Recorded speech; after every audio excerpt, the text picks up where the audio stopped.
Good evening and welcome to Poland Daily. I'm Nicholas Richardson and this is the news. Ursula von der Leyen, the new president of the European Commission, today presented the proposed New Deal on EU climate policy named the Green Deal, which she compared to the landing of a man on the moon. From Poland's perspective, this Green Deal on climate, as proposed by the European Commission, might be deadly unless it is connected to a compensation system that will allow a gradual change in the energy mix on which the Polish economy is currently based. The Green Deal is a priority of the new European Commission. For the time being, it is a plan to reach this goal, and the particular regulations are to be presented next year. The European Green Deal is on one hand our vision for a climate-neutral continent in 2050, and it's on the other hand a very dedicated roadmap to this goal. It's kind of 50 actions for 2050. The European Green Deal is a new strategy of development for Europe. For Poland, the major change in energy sources means enormous costs, and this is why Poland is counting on receiving funds from a new program called Just Transition Fund. Poland is a country with a relatively small emission in total, so our impact on climate change is minor. That, of course, does not mean that we should stay away from the energy policy of the European Union, but we should primarily pay attention to the energy transformation stability and security. We shall compensate the losses to the economy.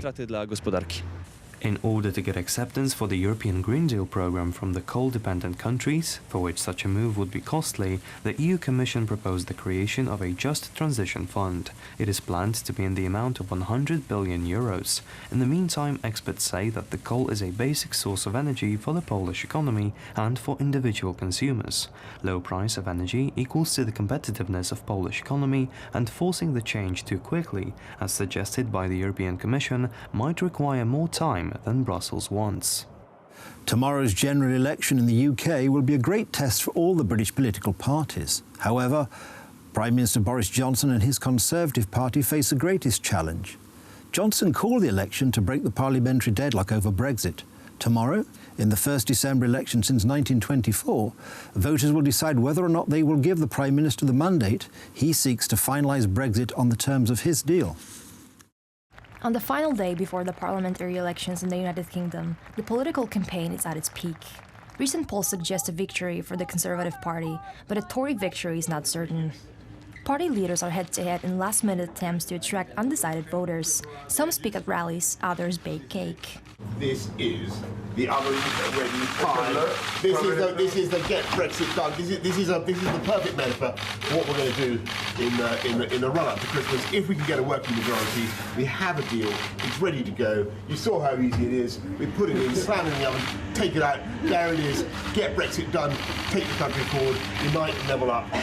You saw the levelling up. We've done that already. We put the beautiful crust on top. So that's the plan, folks. Tomorrow, crucial choice facing the country. The Conservative Party needs an independent majority in the House of Commons to be able to carry out Brexit according to its plan. Meanwhile, the media is sharply criticizing the behavior of Johnson, who during one interview ignored the situation of a boy diagnosed with pneumonia who had to lie on a hospital floor because of a lack of beds. Don't get a majority of all we're going to,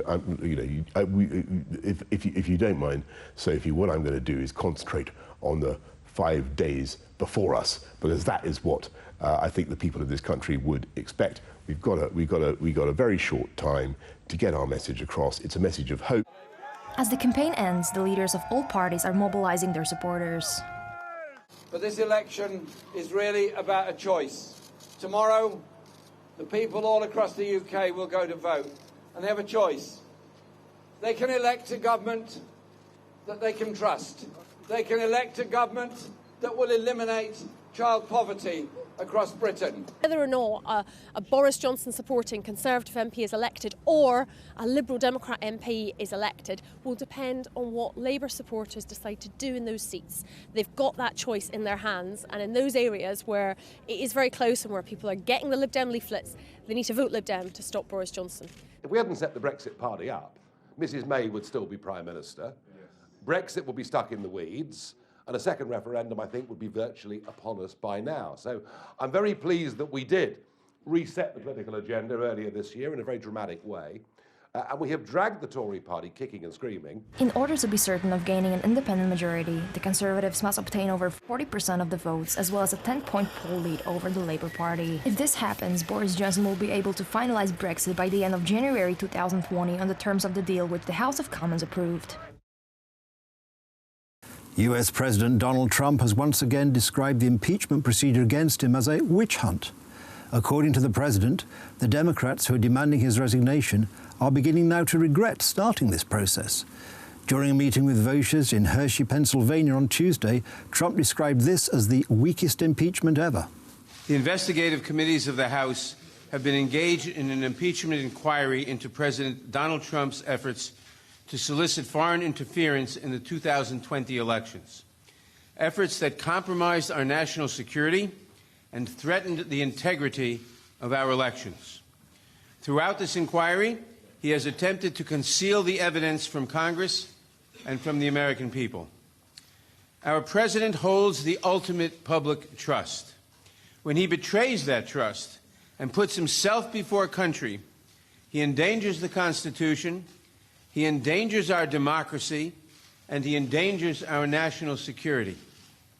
The framers of the Constitution.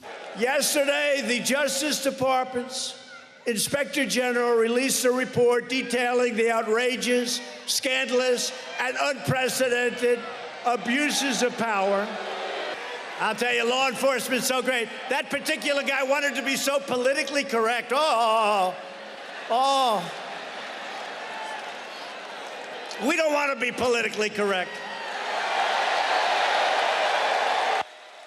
And now, after 2.5 years, now that the Russia witch hunt is dead, a big, fat, disgusting fraud, the congressional Democrats are pushing the impeachment witch hunt having to do with Ukraine. PKN Orlen, Poland's leading fuel company, is seeking compensation from its Russian suppliers for contaminated crude oil. In a statement from the company, CEO Daniel Obajtek was quoted as saying that the company was determined to retrieve all the costs it had incurred, which costs comprise processing the crude oil, protecting refinery installations, and the purchase of additional petroleum. The Prime Minister of Poland, Mateusz Morawiecki, was in Wrocław today to take part in the unveiling ceremony of a plaque dedicated to the memory of his father. A former senior speaker of the Sejm and founder of Fighting Solidarity, Colonel Morawiecki died at the end of September at the age of 78. Ojciec zawsze kierował się misją. My father's mission was to implant freedom and solidarity. These two values combined together represented the quintessence of his life. Freedom, he was always taking risks, experimenting, finding new solutions for Poland, for the world and for people. And solidarity, which means connecting people, searching for peace and democracy, he was always doing that. I am very thankful to everyone who reminds us how much he loved these two values, which are timeless. I solidarność, czyli łączenie. That's the news. Thank you for watching. Stay with us for Poland Daily Business, the weather and more programs. But from me, it's have a good night and a better tomorrow. Sorry. That's all from the news. Thank you for watching. Stay with us for the weather, Poland Daily Business and more programs. But from me, it's have a good night and a better tomorrow.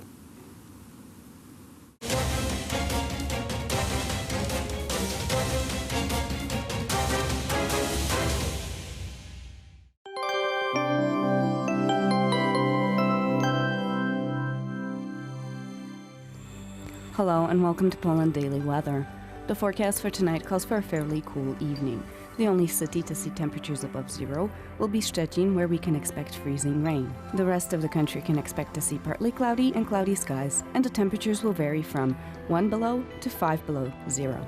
Tomorrow, Szczecin will continue to see freezing rain. The rest of the country will see cloudy and partly cloudy skies.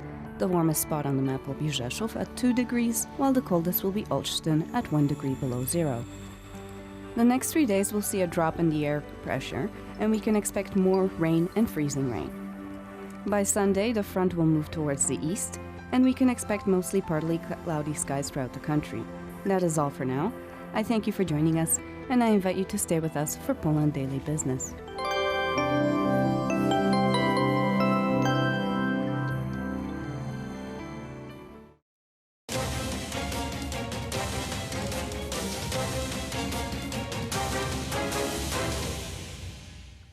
Poland Daily Business Edition. Good evening, ladies and gentlemen. If you happen to be in Europe and travel across the continent, most likely than not, you will find on the roads a truck with Polish license plates and driven by Polish driver, owned by Polish company. Is it coincidence? Jerzy Bielewicz, political financial analyst and Gazeta Bankowa writer. Sir, why there is so many Polish trucks all over Europe? Let me say that good to be here and good evening. No, it's not coincident. It took some time to build a fleet of trucks and Polish transportation companies. I often get a question why Poland grows with the rate of 4.5% and Germany just 0.5%. Poland grows 9 times more faster than Germany. And this is the answer. The geography of trade, logistics and transportation changes in Europe. The European Union border move eastwards. And Poland so right we are now a part of the bigger market. Very strategic place, and transport, logistics, trade between north and south, and west and east is the center is Poland for trade, logistics, and transportation. It's a very good example. Out of 6.6 million trucks in Europe, in European Union, 1.1 million are Polish trucks, and we have 25% of cargo movement in Europe, truck cargo movement. So we are a powerhouse in Europe. And we service, I would say that Polish transportation is vessels and arteries of European Union. Well, that is again thanks to hard work of the countless number of truck drivers, owners of the companies, their families supporting this activity, the credit company, and so on, so on. So again, the Poles get into this business from the lower end and are moving upwards. Yes, exactly. And what surprises me, there is this new report of European Automobile Manufacturers Association. And what surprises me is that not just heavy trucks, but also delivery trucks. We are the leader together with Germany, and in passenger buses as well, together with Italy. So Polish transportation provides whole range of services from international to local, which is very good news. We don't speak about local services in Poland. We speak about local services in Germany, in France, UK. Yes, exactly. And there is we know why French are not happy with it. And they support European directive to not to allow Poland to grow so fast in transportation. It's sarcastically called mobility package that has to reduce the mobility of Polish entrepreneurs in that area. But it's not wise to do it because of our geographical location and the changes in supply chains worldwide. we would be a major hub of logistic trade and transportation. So, with the build-up of Polish transportation network, both railways and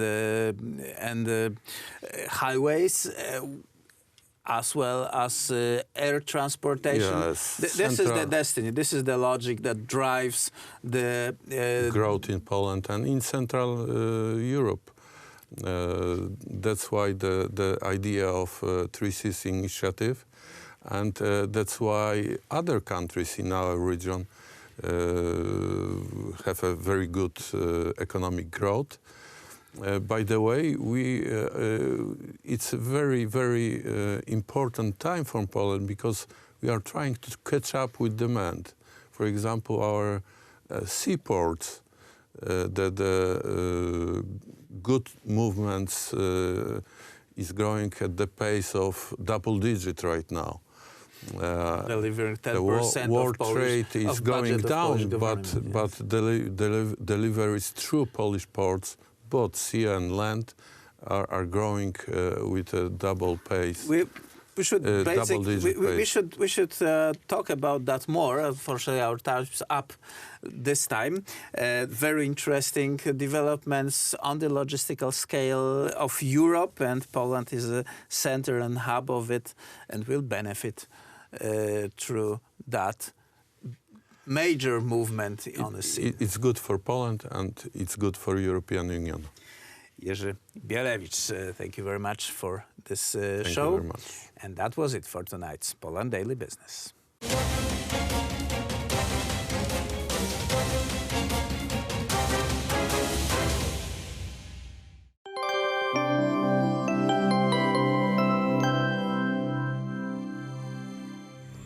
Good evening and welcome to Poland Daily Business Weather. The forecast for tomorrow will bring freezing rain to Szczecin.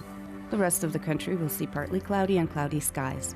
The warmest spot on the map will be Rzeszów, where we can expect a high of 2 degrees, while the coldest will be Olsztyn at 1 degree below zero. In Europe, we can expect mostly showers throughout the continent, freezing rain in London, Paris, Oslo, Stockholm, and Bratislava. Partly cloudy skies will greet the citizens of Helsinki, Warsaw, Minsk, Kiev, Bern, and Athens. The coldest spot on the map will be Moscow at 1 degree, while the warmest will be Athens at 15 degrees. And that is all for now. I thank you for joining us, and I wish you all a very pleasant evening.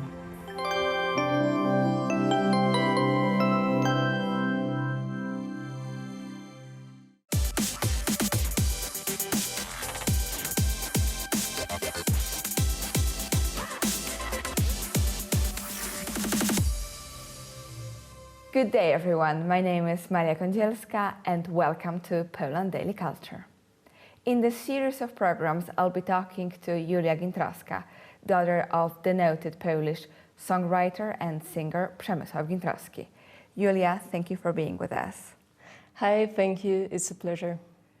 But before we start the interview, let's listen how Julia interpreted one of her father's well-loved songs. Tylko ta woń zamorskich roślin, przyjęcie w domu burżua. Fortepian gada o miłości, wirują fraki w trzecim P.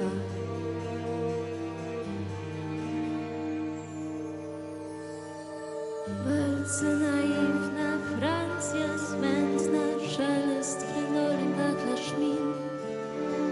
Tylko wilgotne, brudne piętra, tylko spowiały buryty.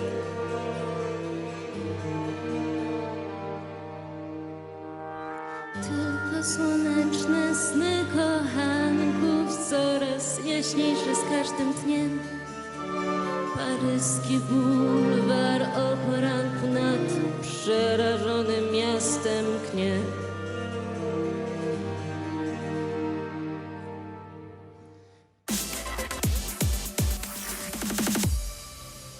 Julia, since you are already here with us and we are remembering your father, I hope you don't mind more personal questions about him. Do you have any favorite memory with your father or about your father? Yes, of course I have, but you know, I think I would like to stay this memory with me only because I want to be mine, only mine.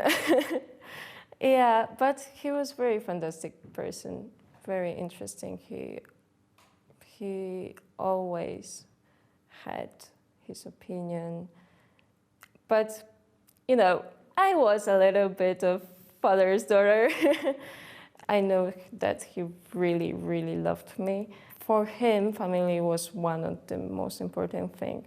And when I was in the world, he actually was, after all these big concerts and this tour all over the Poland and also in Poland, yes, and different countries. But could you tell us more how a person he was? Because of course he was writing music to films, to theater, but his songs, so he needed to be very hardworking. Yeah, you know, once I was counting, there was like 11 or 12. It's 11 or 12 CDs. Yes. Which he, along some of them, he made also with Kaczmarski. Yes, but yes. So it was a huge amount of music. And yes. So it's only like CD music, but as we said, the music to films, to theater, all this stuff is like, I think that you could find something that I don't know sometimes. So, because it's so huge. And what was his drive to it? What was his main inspiration? Do you remember what was his message? Do you remember something, for example, that he was telling you while he's doing all of that? The lyrics actually was he read a lot of poems and he chose what gives him a lot of emotions, what tells about something he would like to tell everyone too. So that was the main idea to do it. With music is like you feel something. Sometimes you are walking down the street and you are like, something cool. You hear something different, and you sometimes something strange completely what isn't even connected to music can be inspiration. Yes, and did he share with you his passion to poetry and his passion to literature? To poetry? Oh yeah, actually, I think we actually more shared our love to music because we listened a lot of music together. He showed me, his favorite bands. He really liked this rock bands. Really? What kind of rock bands? Yeah, Pink Floyd, for example. Oh yeah, I really love Pink Floyd. Led Zeppelin, The Doors, or all these big actually bands in his youth. Procol Harum too. A lot of music of him. He after this his rock inspiration, he really liked Enya, for example. Was what he loved about voices when someone sing with a pitch, and Enya is someone who has brilliant pitch. So yeah. So you were sitting with him next to a speaker, and he was just putting you another CD or just CD and explaining things? No, it wasn't like that. It was like we were in the car, so we listened to the music. He loved movies, and for example, one of his favorite musicals, he actually wasn't a musical type of man, but he really loved Moulin Rouge. I love this movie a lot too. He analyzed the soundtracks and all music in this film for, I don't know, a couple of times. All the time. So we should picturize Przemysław Gintrowski watching Moulin Rouge and analyzing. yeah, sitting on the couch and like, okay, return once again, and all the time. And do you have any other vivid memory of your father which you could share with us? For example, did he ever lose his temper? Oh yeah, definitely, the same as me. So you remember him shouting? Yeah, I remember him shouting. Yeah, because we are very emotional, and for example, for politics, he was shouting. Yeah, definitely. So give us an example about also how he feels in Free Poland when it comes to politics. Always had a lot to say about politics. He had his opinion, and I really appreciate that he always had his own opinion. He wasn't scared to tell what he thinks. So it was one of the most important thing for him to have this freedom. Not to be scared of things. No, he never was. Did he ever tell you things about life, like be this or be that, or cherish something? Yes, or don't do something. Yes or and no, because he don't want to tell me do this and this, but all the parents want to give you some headlines or horizon which you should go to.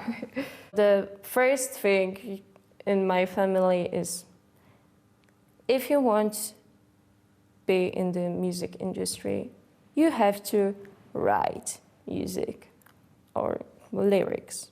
You have to be creative. It was for him the most important thing to be creative, I think. I think it's a great punchline to say, be creative and have your own opinion in everything.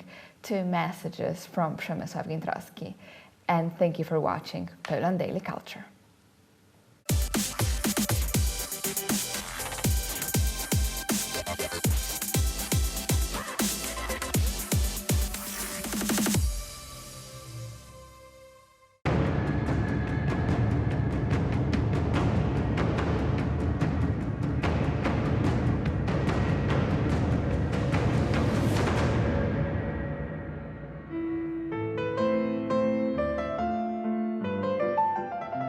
For Poland, the 19th century was a century of struggle for independence, and thus a century which for Poles did not end until the 11th of November 1918, when a new, independent Poland emerged from the ashes of the First World War.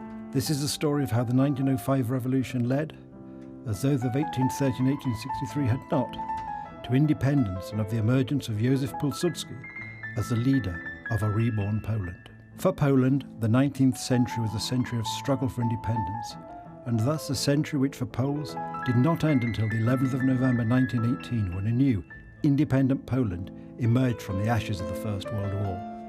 This is the story of how the 1905 revolution led, as those of 1830 and 1863 had not, to independence, and of the emergence of Józef Pilsudski as the leader of a reborn Poland.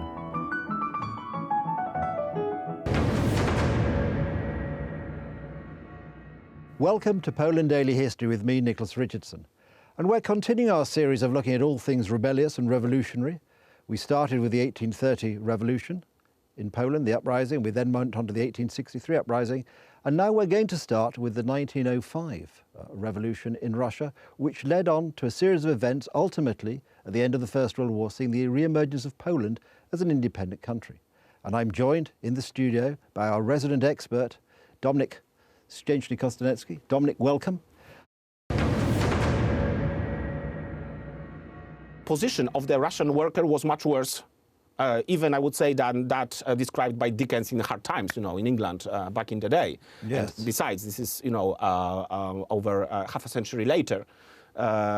So there are no social rights, this kind of social rights that would help anyhow the workers. So as a result, the rebellion or a series of rebellions and strikes in different places is very, very strong. Because I think it's right to say, isn't it, also the peasantry who had received, under previous reforms, received some of their land, were also frustrated because although they had the land, they couldn't mortgage it, they couldn't sell it, they couldn't do as much with it. Besides, they were forced to live in, it's either called obsztyna or mir, meaning a community that they couldn't leave. They couldn't leave to whatever they pleased. For example, live in cities without the exception of the Bolshak, so the leader of this community. You know, they from one type of slavery they fell into another. This time it wasn't the official, but the leader of this community that wouldn't accept people to leave. But of course, so the revolution in Russia ultimately in 1906, I think, led to a new constitution, which established the Duma, or the parliament, some form of very limited constitutional monarchy, but also, of course, given that Warsaw was at that time probably the third largest and most western of the, if you like, the Russian empires. No, maybe not the third, maybe the fourth or the fifth. But anyway, Moscow, St. Petersburg, Kiev was greater. That's for sure. That's for sure. But certainly a major city. So a major city. The revolutionary fervour which gripped Russia inevitably spread to Poland. And here we've got this difference, because in Russia it's a revolution. In Poland we say that it's both a revolution and an uprising.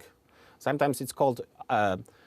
Sometimes we say that it's somewhere in between the fourth Polish 19th century uprising. Remember Kościuszkowskie, November uprising, January uprising. So that would be the fourth major, because there was one in 1848, but that was a washout. In 1846, that was a washout, let's say. In 1848, so the Spring of Nations, we don't call it, we don't count it, strangely enough, we don't count it as an uprising. So the fourth or the first Polish Revolution. In fact, you've got both elements there. So there are, I mean, there is no one political party involved in the 1905 revolution. Exactly, and it's worth saying, because we sort of, the last major revolution or rebellion, uprising, call it what you will, we focused on, was in 1863. And what had been happening in Poland between 1863 and 1905, which sort of prepared the ground for the revolutionary spirit from Russia to be able to spread and take off in Poland the way it did, would you say? 1864, so the collapse of the Rising, marks symbolically the end of Polish Romanticism. And after that, in the second half of the 60s, in the 70s and in the 80s, that's the era of positivism. So the main idea is no longer to fight, you know, with arms against the free partitioning powers, but to do what was called organic work. So that we have to raise the education, so that we have to prevent peasants from drinking alcohol, of course. So that we have to organize ourselves into societies so that we protect our interests, and so on and so on. So this kind of work that you do in a peacetime. And that preparation, combined with the Romantic tradition, gave a massive, you know, movement, mass movement in 1905. But that was again, as much as 1905 was a rehearsal for the Bolsheviks, 1905 was a rehearsal for Piłsudski and his independentist movement before the First World War. So in fact, this independentist wing or independentist seed inside the 1905 revolution prevailed with time. But coming back because I raised too many too many questions. But let's get back to your initial point, which was. The conditions that have been created in Poland with the revolution of 1905 in Russia spread so readily to the Polish territories, which were part then of the Russian Empire. Mm-hmm. So first thing is that we have, let's say, 3 or 4 different attitudes, let's say, towards the types of attitude towards the events in Russia. I think, and also this is, I don't want to keep interrupting, but this is when we first see the emergence of Pilsudski as well as a figure, isn't it, around about this time? As a man of action.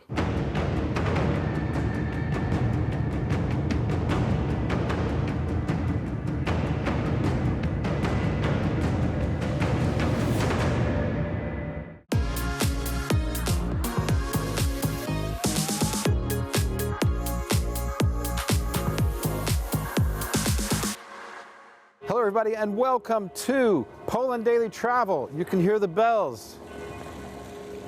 That's the sound that drove Quasimodo absolutely mad. And his love for Esmeralda, of course. But those are not the bells of the Cathedral of Notre Dame. Those are the bells of a church in the fine town, and they're joined by another, a serenade. The fine town of Elbląg. That's right. We were in Ostroda, which is one end of the Elbląg Canal, one of the wonders of Poland. And now we're in Elbląg, which is the northern end of that canal. Well, it's actually about 20 miles or 20 kilometers outside of town to the south. It empties in a series of lakes, which are just to the south of the city. Here, behind me, a fantastic Old Town Gate. You know how I know that? Because I read it right here. Now, I can see it's an Old Town Gate, but I did read it in 300 minutes to discover Elbląg, because I'll tell you something. In just a few hours, you could find out everything you want to know about Elbląg. Now, the gate here is very interesting because you're going to see a lot more of this in Gdansk, this type of architecture. It was built in the 1300s, and at one time it was there were fortified walls around the base of it. Now it's just a viewing tower. We won't be going up there today, but perhaps on a future visit, because we're not going to do Elbląg. I just wanted to show you a little bit about it. It was for 2 more reasons. One, it was the center of the Teutonic Order, was right here. But it is also kind of a smaller Gdansk, if you will. It also resembles some of the buildings you'll notice if you've been to Amsterdam look a little bit like it. You see a lot more of that in Gdansk. But this was a small Gdansk or a small Amsterdam once upon a time. It must have been absolutely a beautiful town up until World War II, when it was devastated. So a lot of these buildings have been lovingly recreated in the spirit, but a modernized spirit, of the Hanseatic look, because Elbląg was on the edge of the Hanseatic trade, being a port near to Gdansk, or Danzig, if you remember it from your studies as Danzig. There's a interesting legend about a fella, a statue. It said in this here brochure, it said there's a fella, a statue of a nice young man. So let's go find out who the nice young man is. Come on. This here is the nice young gentleman, according to this brochure. But it's not really a gentleman, as you can see. It's a bronze statue of a nice young gentleman, because we can't talk to him. But if we could talk to him, he would tell us the story of how he used this here shovel, this implement, to cut the rope that was holding the grating up here. The grating was up. He used the shovel, he cut the rope, and it stopped the Teutonic Knights from invading the city. Krakow has a similar, because the grate went down. That's why the grate went down. That's the point. If only statues could talk, but they can't. There's a similar legend, I suppose you'd call it, in Krakow. Perhaps it holds a little more water, although that's a nice story. The Elbląg story is a nice one, which is of the bugler who blew the trumpet announcing the invading Tatar army so they could get the gates closed. Because getting the gates closed was important when people were invading, because they were very sneaky, these Teutonic Knights. I told you before, not only did they sneak up and try to get into your town with their knightliness, but they also, well, they were given refuge in Poland after being kicked out of Hungary by the Hungarian king, kicked out of Transylvania, in fact. They were given refuge in Poland, and what did they do? Good Lord, they started taking over territory. So it just goes to show, be nice but be firm. So thanks a lot to the fine young gentleman, and let's move on.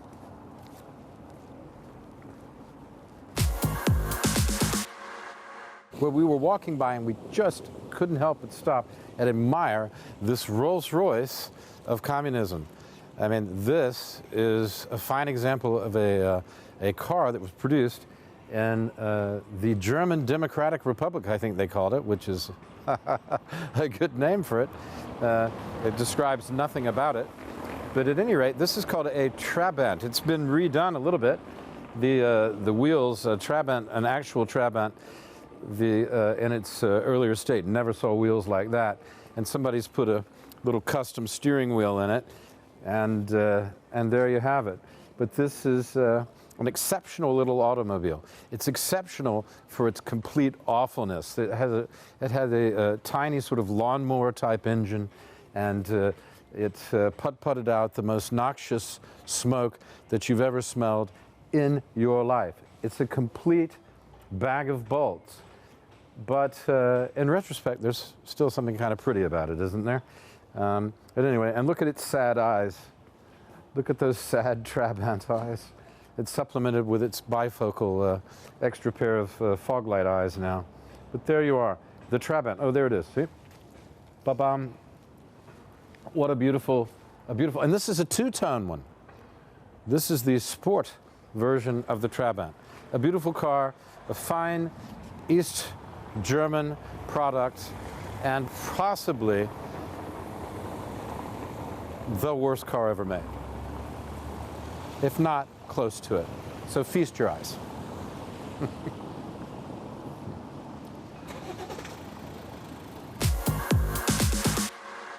Voila, as the French would say.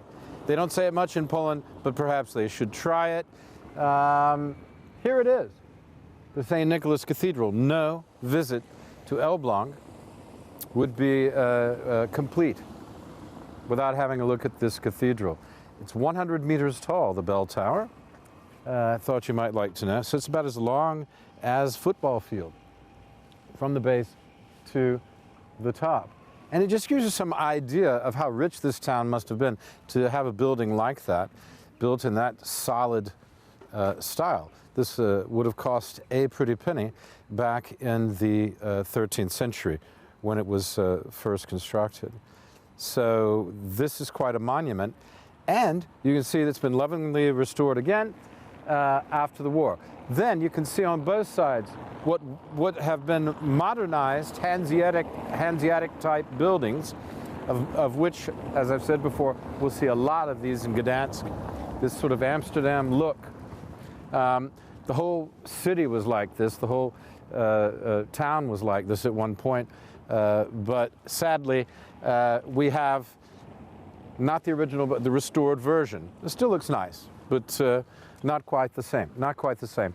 And behind us we have the beautiful Elbląg, the Elbląg Canal River, or the river actually, leading to the lakes, no doubt. So that's it from Elbląg, and now it's on to Gdansk, where my friend Glenn is waiting for us. We got to go meet him at the station. So watch Poland Daily Travel, and the next time you see me, it will be at the station in Gdansk, I hope, meeting my friend Glenn, who is a famous musician in Poland and a DJ. So stay tuned to the next episode from Gdansk of Poland Daily Travel on the Road. See ya.